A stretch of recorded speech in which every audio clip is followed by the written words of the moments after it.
பிரியமானவர்களே, வாழ்வின் வெளிச்சம் வேத வசனத்தின் மூலமாய் உங்களை சந்திப்பதில் மகிழ்ந்த மகிழ்ச்சி. இந்த நாளுக்குரிய வேத வசனம் லூக்கா 2ஆம் அதிகாரம் 32வது வசனத்திலே நாம் பார்க்கிறோம். உம்முடைய இரட்சணியத்தை என் கண்கள் கண்டது. பிரியமானவர்களே, இந்த மனிதர் சொல்ல உம்முடைய இரட்சணியத்தை என் கண்கள் கண்டது என்று சொல்ல இரட்சணியம். ஆமேன். நீங்கள் நோவா காலத்தில் பார்த்தீங்க அப்படின்னா, ஆண்டவர் நோவா காலத்தில் ஒரு பேழையை உண்டு பண்ண சொல்கிறார். இந்த பேழை தான் ரட்சிப்பின் பேழை.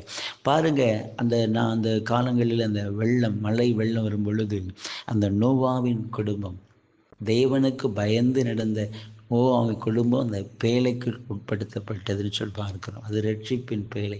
இன்றைக்கும் ஆண்டவராக இயேசு கிறிஸ்து நமக்கு இரட்சணியமாய் இருக்கிறார். நம்மை ரட்சிக்க இயேசு உலகத்துக்கு வந்தார் பார்க்கிறோம். பிரியமானவர்களே, அதைத்தான் சொல்ல முடியும். இரட்சணியத்தை என் கண்கள் கண்டது. இன்றைக்கும் நாம் ஆண்டவரை கண்டுகொண்டோம் என்று சொன்னால் நாம் மீட்கப்படுகிறோம், நாம் ரட்சிக்கப்படுகிறோம். நாம் சோதரம் இயேசுவுக்குள் வந்துவிட்டோம் என்று சொன்னால் காக்கப்படுகிறோம். இயேசுவுக்குள் நாம் வந்துவிட்டோம் என்று சொன்னால் நாம் மீட்கப்படுகிறோம். இந்த நாட்களில் பலவிதமான வேதனைகள், பிரச்சனைகள், நெருக்கங்கள், இந்த மாதிரியான காரியங்களுக்குள் அகப்பட்டிருக்க நாம் தாமதியாதபடி துரிதமாய் அவருடைய சமூகத்தை நாடி வந்துட்டோம்னா, அவருக்குள்ளே வந்துட்டோம் அப்படின்னா ஒரு மெய்யான விடுதலை, ஒரு மெய்யான சந்தோஷம். நிச்சயமாய் அதை அவர் நமக்கு தந்து நடத்துகிறார்.